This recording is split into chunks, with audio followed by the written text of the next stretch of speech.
دوستو میں آپ کو خوش آمدید کہتا ہوں ہماری یوٹیوب چینل جس کا نام ہے روحانی دنیا، اور ہوں میں آپ کا میزبان محمد محسن برکاتی۔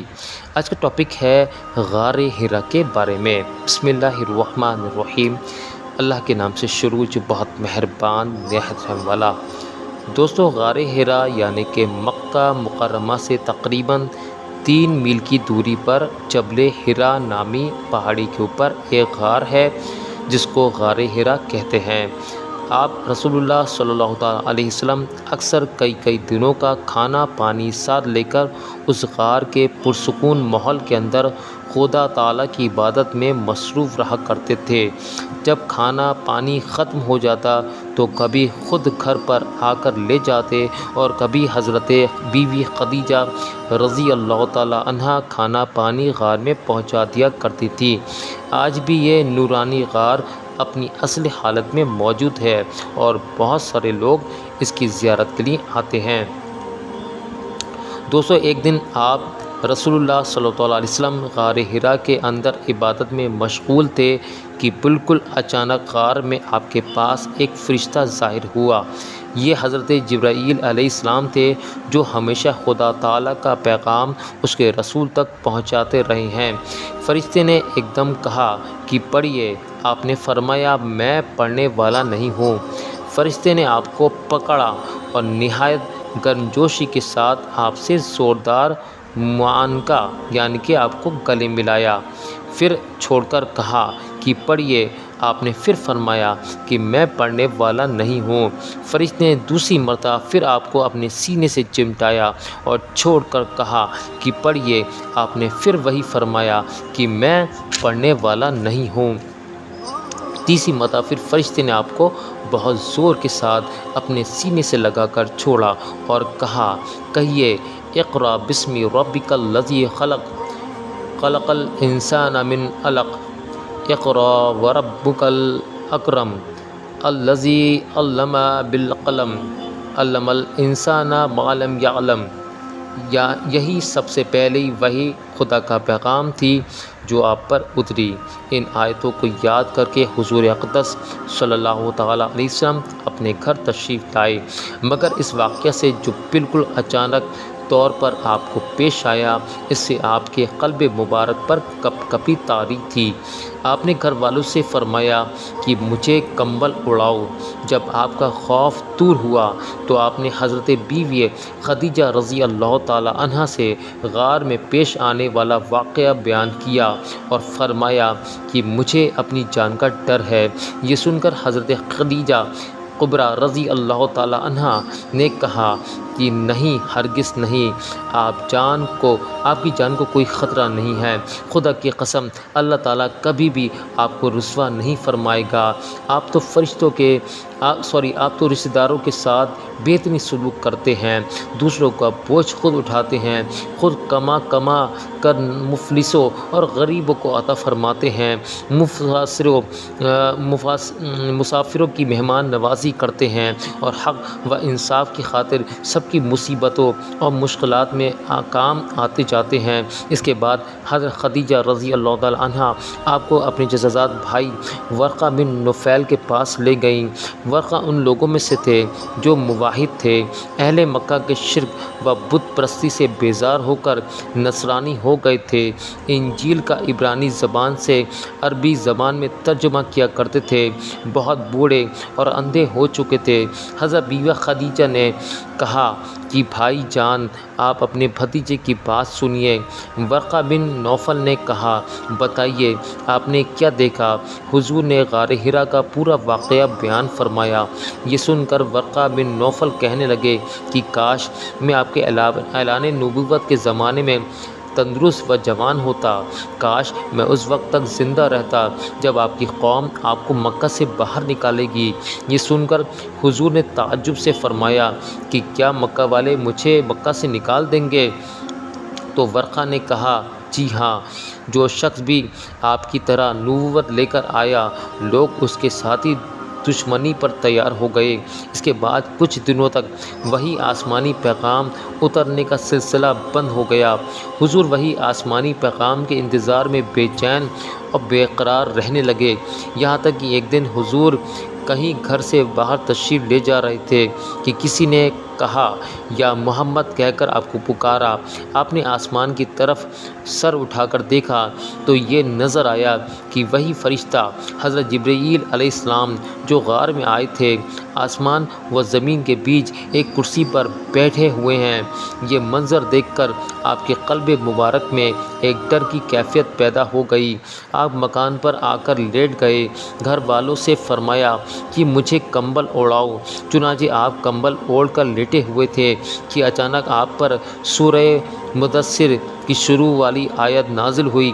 رب تعالیٰ کا فرمان اتر پڑا کہ ترجمہ: اے کمبل اوڑھنے والے، کھڑے ہو جاؤ، پھر ڈر سناؤ اور اپنے رب کی ہی بڑائی بولو اور اپنے کپڑے پاک رکھو اور بتوں سے دور رہو۔ ان آیت کے نزول کے بعد حضور کو خداوند قدوس نے دعوت اسلام کے منصب پر مامور فرما دیا۔ آپ خداوند تعالیٰ کے حکم کے مطابق دعوت حق اور تبلیغ اسلام کے کمر بستہ ہو گئے۔ 3 برس تک حضور اقدس صلی اللہ تعالیٰ علیہ وسلم چھپ چھپ کر نہایت رازداری کے ساتھ تبلیغ اسلام کا فرض ادا فرماتے رہے۔ اس بیچ میں عورتوں میں سب سے پہلے حضرت بیوی خدیجہ رضی اللہ تعالیٰ عنہا اور لڑکوں میں سب سے پہلے حضرت علی رضی اللہ تعالیٰ عنہ ایمان لائے۔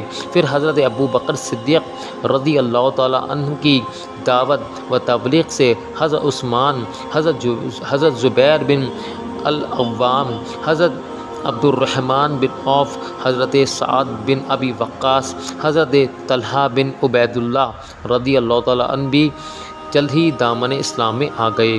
پھر چند دنوں کے بعد حضرت ابو عبیدہ بن زرہ بن حضرت ابو سلمہ، عبداللہ بن اسد و حضرت ارقم بن ارقم و حضرت عثمان بن مسعود اور ان کے دونوں بھائی حضرت قدامہ اور حضرت عبداللہ رضی اللہ تعالیٰ عنہ بھی اسلام میں داخل ہو گئے۔ پھر کچھ مدت کے بعد حضرت ابو ذر غفاری و حضرت صہیب رومی و حضرت عبیدہ بن الحارث بن عبد المطلب و سعید بن زید بن عمرو بن نفیل اور ان کی بیوی فاطمہ بنت خطاب، حضرت عمر رضی اللہ تعالیٰ عنہ کی بہن، اور انہوں نے بھی اسلام قبول کر لیا۔ حضور کی چچی حضرت ام الفضل رضی اللہ تعالیٰ عنہ اور حضرت عباس بن عبد المطلب کی بیوی اور حضرت اماں بنت ابو بکر بھی مسلمان ہو گئے۔